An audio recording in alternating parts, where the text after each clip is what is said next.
अपनी ज़िंदगी में बहुत मेहनत करते हैं अपने आप को, अपने घर को और अपने घर के एनवायरनमेंट को बेहतर से बेहतरीन बनाने के लिए। लेकिन क्या कभी हमने ये सोचा है कि अगर हम अपनी लाइफ की डेली हैबिट्स में थोड़ा सा चेंज कर लेंगे तो हमारी लाइफ हम बहुत हद तक बदल सकते हैं। And only you are the one who can make better version of yourself.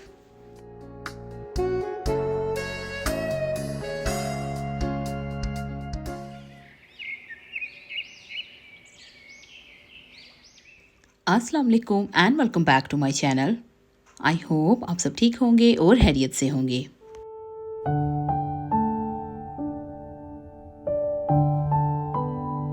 आज का व्लॉग एक बार फिर अपनी रूटीन शेयर करने के साथ साथ एक बहुत ही अच्छे से टॉपिक पर बात करेंगे एंड आई होप ये टॉपिक आपके लिए बहुत हेल्पफुल साबित रहेगा।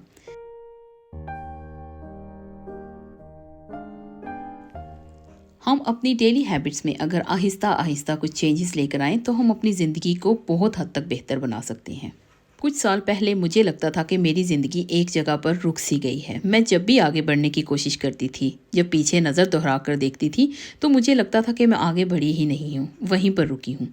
लेकिन मैंने अपनी ज़िंदगी में कुछ स्मॉल हैबिट्स इम्प्लीमेंट की जिनकी वजह से अल्हम्दुलिल्लाह मैं अपनी ज़िंदगी को बहुत हद तक चेंज करने में कामयाब हो गई। मैंने बहुत सोच विचार की और उसके बाद मुझे मालूम पड़ा कि I am only the one who can make better version of my self. मैंने अपने आप के साथ कुछ प्रॉमिस किए और मैंने अपने आप को चैलेंज किया कि मैं अपने आप को बदल के रहूंगी। अल्हम्दुलिल्लाह अल्लाह पाक की ज़ात हर इंसान की मदद करने वाले हैं। अल्हम्दुलिल्लाह अल्लाह पाक ने मेरी मदद की और मैं अपनी लाइफ को बहुत हद तक चेंज करने में कामयाब भी रही। आज इसी तरह की कुछ हैबिट्स आपसे शेयर करने जा रही हूँ और मैं यकीन से कह सकती हूँ कि आपको ये हैबिट्स बहुत हद तक हेल्पफुल रहेंगी। तो बढ़ते हैं आज के व्लॉग की तरफ।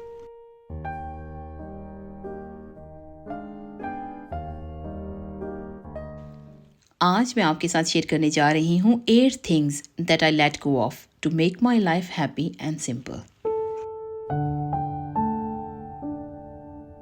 Number 1, I don't skip my prayers. चाहे मैं घर पर हूँ या बाहर हूँ, मेरी सबसे पहली कोशिश यही होती है कि अगर नमाज के औकात हैं तो मैं अपनी नमाज को वक्त से अदा करूँ। अगर मैं घर से बहुत दूर हूँ, सफ़र में हूँ और मेरी कोई भी नमाज अगर मिस हो जाती है तो मैं उसे कज़ा करके पढ़ लेती हूँ। जब से नमाज़ें मैंने पाबंदी से पढ़ना शुरू की हैं, अपनी ज़िंदगी में एक बहुत पॉजिटिव बदलाव मैंने देखा है। हमें दीन और दुनिया दोनों को एक साथ लेकर चलना चाहिए। बहुत सारे लोग हमारे अपीयरेंस को देखकर शायद इस चीज़ का अंदाज़ा लगाते होंगे कि मालूम नहीं हम नमाज अदा करते हैं या नहीं। ये मामला सिर्फ अल्लाह और उसके बंदे का है। हमें कोई हक नहीं कि हम किसी भी दूसरे इंसान को जाकर कहें कि आप नमाज अदा करते हैं या नहीं करते। बस उस इंसान को जब अल्लाह ने तौफीक देनी है सजदा करने की तो वो इंसान चाहे जहाँ भी होगा अल्लाह की इबादत में गामज़न हो जाएगा।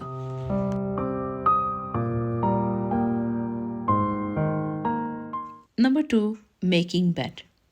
सुबह के वक्त बस जब जागना और जागकर बच्चों को तैयार करके स्कूल ड्रॉप करना और फिर बाद में जब बच्चों को स्कूल से लेकर आना तो अपनी बेडरूम में चेंज करने के लिए जाना, तो मुझे याद आता था कि मैंने तो बेड बनाई ही नहीं। लेकिन मैंने अपनी ये आदत भी चेंज की। सुबह जागते साथ ही सबसे पहले अपनी बेड को बनाना, फिर उसके बाद मैं अपनी रूम से बाहर आया करती थी, बच्चों को तैयार वगैरह करना और सारा दिन मैं स्ट्रेस फ्री रहती थी। एक दो दिन जब ये हैबिट मैंने इम्प्लीमेंट की तो मुझे बहुत हद तक मेरी बेडरूम भी सिमटी हुई लगती थी और जब मैं बेडरूम में एंटर होती थी तो एकदम से माइंड रिलैक्स भी फील होता था। तो मैंने इस हैबिट को अपनी लाइफ में डेली बेसिस पर इम्प्लीमेंट किया और मुझे देखते हुए मेरे बच्चों ने भी यही आदत सीख ली। सुबह के वक्त अभी जब बच्चे भी उठते हैं तो वो अपनी बेड साथ ही बना लेते हैं। इससे हमारा घर भी सिमटा रहता है और हमारे लिए स्ट्रेस भी नहीं रहती।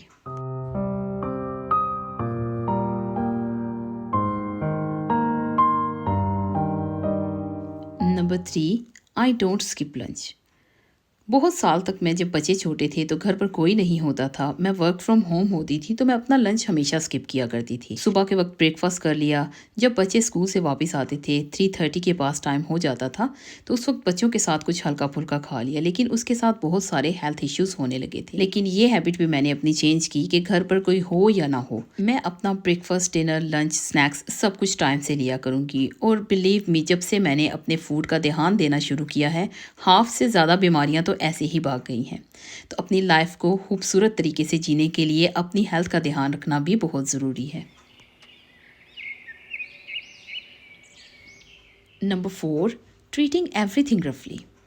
जब मैं घर पर हुआ करती थी तो पता नहीं कितनी चीज़ें एक दिन में मुझसे टूट जाया करती थी। कभी कुछ मेकअप का सामान टूट जाता था, तो कभी किचन में कोई क्रॉकरी टूट जाती थी। लिविंग में बैठती थी तो रिमोट यहाँ से वहाँ कई बार फेंक देना तो रिमोट टूट गया। घर में बहुत सारी चीज़ें एक्सीडेंटली मुझसे टूटती थी। उसका रीज़न मैं खुद ही थी। वो ये था कि जब भी कुछ भी मुझे काम करना है, बस रफली यहाँ वहाँ चीज़ों को फेंक कर उस काम को जल्दी से निपटाने के चक्करों में मेरे घर में काफ़ी सारी चीज़ों का नुकसान होता था। ये आदत मुझे अपनी हरगिज़ पसंद नहीं थी। आहिस्ता आहिस्ता करके इस आदत को मैंने चेंज किया और विद इन फ्यू वीक्स मैं बहुत हद तक अपने आप में बदलाव देख रही थी, हर एक चीज़ को पोलाइटली ट्रीट करने में और हर चीज़ को केयर से रखने में। व्लॉग को आगे बढ़ाने से पहले यहाँ एक चीज़ आपसे शेयर करने जा रही हूँ। आई होप ये आपके लिए बहुत हेल्पफुल रहेगी। Now I'm going to share an incredible thing which can help you and your family to be more practical and smarter.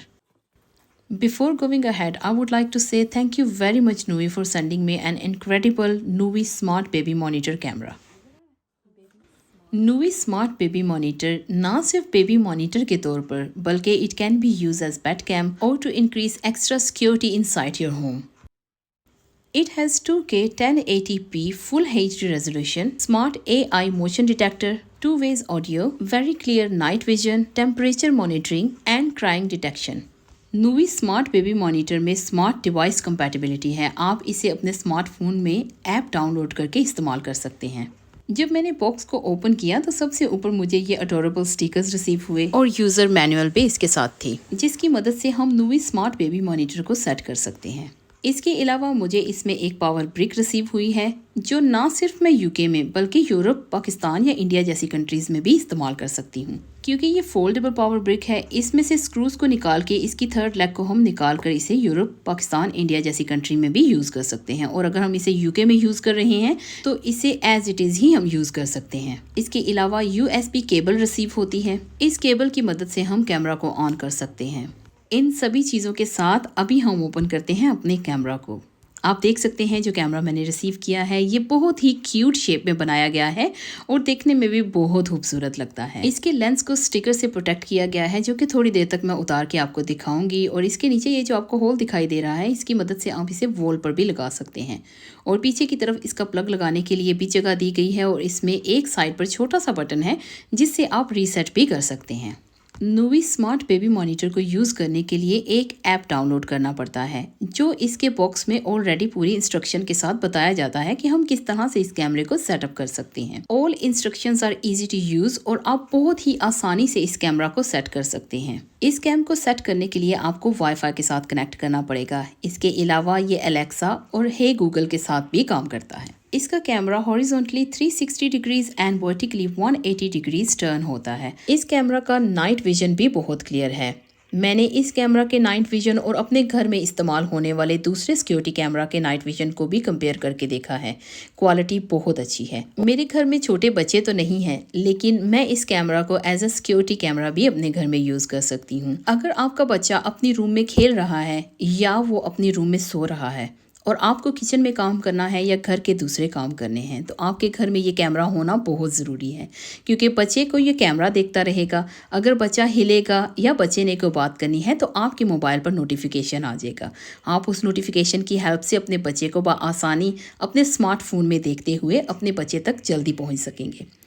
ये छोटी छोटी ऐसी चीज़ें होती हैं, अगर हम अपनी ज़िंदगी में इस्तेमाल करें तो हमारी ज़िंदगी बहुत हद तक आसान होती है। Nuvi स्मार्ट बेबी मॉनिटर या कैमरास बाय करने के लिए लिंक इसी वीडियो के डिस्क्रिप्शन बॉक्स में दिया गया है। आप उस लिंक को क्लिक करेंगे तो आप पहुंच जाएंगे Nuvi की वेबसाइट पर। Nuvi वेबसाइट पर बहुत सारी ऑफर्स हैं और इनकी प्राइसेस भी अफोर्डेबल हैं। आप ज़रूर जाइएगा और चेक कीजिएगा Nuvi स्मार्ट बेबी मॉनिटर या कैमरा। आई होप आज का ये रिव्यू आपके लिए हेल्पफुल हुआ होगा। एक बार फिर बढ़ते हैं अपने व्लॉग की तरफ। Number 5, folding clothes. जब मैं लॉन्ड्री किया करती थी, जैसे ही लॉन्ड्री ड्राई हुआ करती थी बस उठा के उसे लॉन्ड्री बास्केट में रख के एक साइड पे छोड़ देती थी, क्योंकि मुझे वो सारे कपड़े वीकेंड पर प्रेस करने होते थे। और सभी जानते हैं कि वीकेंड पर इलेक्ट्रिसिटी यूनिट्स की प्राइस भी लेस होती है, इसलिए मैं हमेशा प्रेस करने वाला और ज़्यादा इलेक्ट्रिसिटी वाले काम वीकेंड्स पर ही किया करती थी। लॉन्ड्री ड्राई होने के बाद जब मैं उसे फ़ौरन से उठाकर एक लॉन्ड्री बास्केट में ही फेंक दिया करती थी कि वीकेंड पर प्रेस करूँगी, जब मैं प्रेस करने लगती थी तो मुझे ईच एंड एवरीथिंग उठाकर उसे स्टीम दे देकर प्रेस करना पड़ता था। उस पर मेहनत भी ज़्यादा होती थी और टाइम भी बहुत ज़्यादा लग जाता था। मेरी थोड़ी सी लापरवाही की वजह से मुझे वो कपड़े भी प्रेस करने पड़ते थे जिनको आयनिंग की ज़रूरत ही नहीं होती थी, जैसे कि मेरे हस्बैंड के स्पोर्ट्स ट्राउजर्स, बच्चों के स्कूल यूनिफॉर्म की शर्ट्स या मेरे घर पर पहनने वाले कुछ ऐसे कपड़े जिनको आयनिंग की ज़रूरत ही नहीं थी। वीकेंड पर बहुत ज़्यादा आयनिंग का काम भी बढ़ जाता था और बच्चे छोटे थे, वो मुझे हेल्प भी नहीं कर पाते थे। तो इस वजह से भी मैंने अपनी हैबिट को थोड़ा सा चेंज किया। जैसे ही लॉन्ड्री ड्राई होती थी, मैं फ़ौरन से कपड़ों को फोल्ड करके उनकी जगहों पर रख देती थी। एक तो मेरे लिए ये आसानी हुई कि कभी भी वो लॉन्ड्री बास्केट फुल नहीं होती थी। दूसरे नंबर पर बच्चों के कपड़े जहाँ जहाँ पर होते थे बआसानी पूरी वीक मिल जाते थे और मेरे घर में बहुत ज़्यादा क्लटर भी नहीं होता था। तो मुझे ये अपनी हैबिट चेंज करने से बहुत हद तक फ़ायदा हुआ।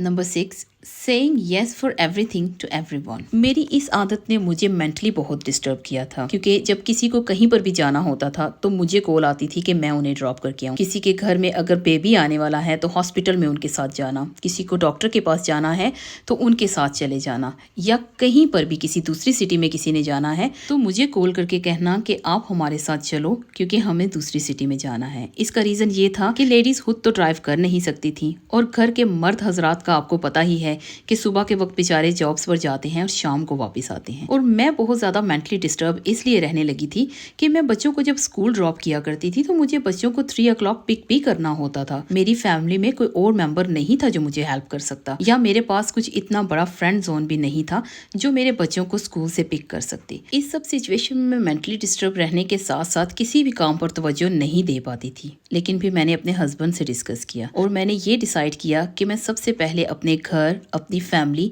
और अपने बच्चों को प्रायोरिटाइज करूंगी, इसके बाद किसी दूसरे इंसान के बारे में सोचूंगी। जब मैंने ये हैबिट चेंज की, यस से नो कहना सीखा और जहाँ पर मुझे लगता था कि लोग मुझे इस्तेमाल कर रहे हैं उनसे दूरी इख्तियार की, तो मुझे सबसे पहला बदलाव जो लगा वो ये था कि मेरी फैमिली में मैं तवज्जो दे पा रही थी। मैं अपने बच्चों के साथ क्वालिटी टाइम भी स्पेंड करने लगी थी, खाना भी वक्त से बनने लगा था और मेरा घर भी साफ सुथरा रहने लगा था और मैं अपनी जॉब पर भी पूरी तवज्जो देने लगी थी। हमारी वो आदतें जो हमारे लिए ही प्रॉब्लम बनाती हैं, उन्हें अगर वक्त से चेंज कर लिया जाए तो हमारी जिंदगी बहुत हद तक खुशगवार हो सकती है।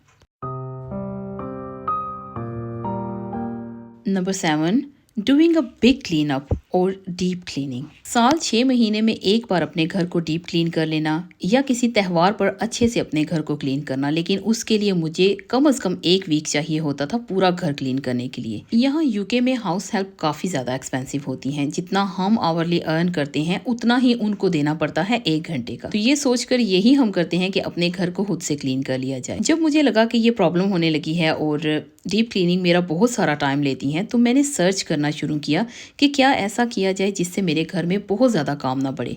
फिर मुझे यही हल मिला कि अगर मैं अपने घर को साथ ही साथ क्लीन ऑर्गेनाइज करती रहूंगी तो मेरे घर में डीप क्लीनिंग की ज़रूरत ही नहीं रहेगी। अभी जब भी मुझे लगता है किसी भी रूम के कर्टन्स मुझे वॉश करने हैं, फ़ौरन से उतार के वॉश कर लेती हूँ। किसी सोफ़ा की थ्रो को वॉश करना है तो फ़ौरन से कर लेती हूँ। मैं किसी त्यौहार का, किसी सीज़न के चेंज होने का या वीकली, मंथली या ईयरली डीप क्लीनिंग का इंतज़ार नहीं करती हूँ, जिससे मेरी ज़िंदगी बहुत हद तक आसान हुई है। Number 8, seeking for happiness. किसी दूसरे से अपनी खुशियों की उम्मीद लगा बैठना। कोई हमारे साथ क्वालिटी टाइम स्पेंड करेगा, कोई हमें घुमाने के लिए लेके जाएगा, हमारी तारीफ करेगा या हमें सराहेगा। ये सब हम किसी दूसरे से उम्मीद लगाने के बजाय अगर अपनी खुशियों को अपने अंदर तलाश करने लगे तो बिलीव मी, हम अपनी ज़िंदगी को बदलने में बहुत हद तक कामयाब हो सकते हैं। मैंने ये कुछ हैबिट्स अपनी चेंज करके अपनी ज़िंदगी में एक बहुत बड़ा बदलाव महसूस किया, इसलिए आज ये हैबिट्स मैंने आपसे भी शेयर की हैं। अगर आपको आज की इस वीडियो में कोई एक पॉइंट भी अच्छा लगा हो तो वीडियो को लाइक ज़रूर कर दीजिएगा। आज का व्लॉग मेरा यहीं तक था। आई होप आपको आज का ये व्लॉग अच्छा लगा होगा। अगर आज का व्लॉग अच्छा लगा है तो please like, subscribe, share with your friends and family. मैं बहुत जल्द मिलती हूँ किसी नए व्लॉग में, कुछ नई बातों के साथ, कुछ नई चीज़ों के साथ। तब तक आप सब लोग अपना बहुत सारा ध्यान रखिएगा और अपनों का बहुत ध्यान रखिएगा। मुझे और मेरी फैमिली को अपनी दुआओं में याद रखिएगा। इसी के साथ आपसे इजाज़त चाहूँगी। अल्लाह हाफिज़।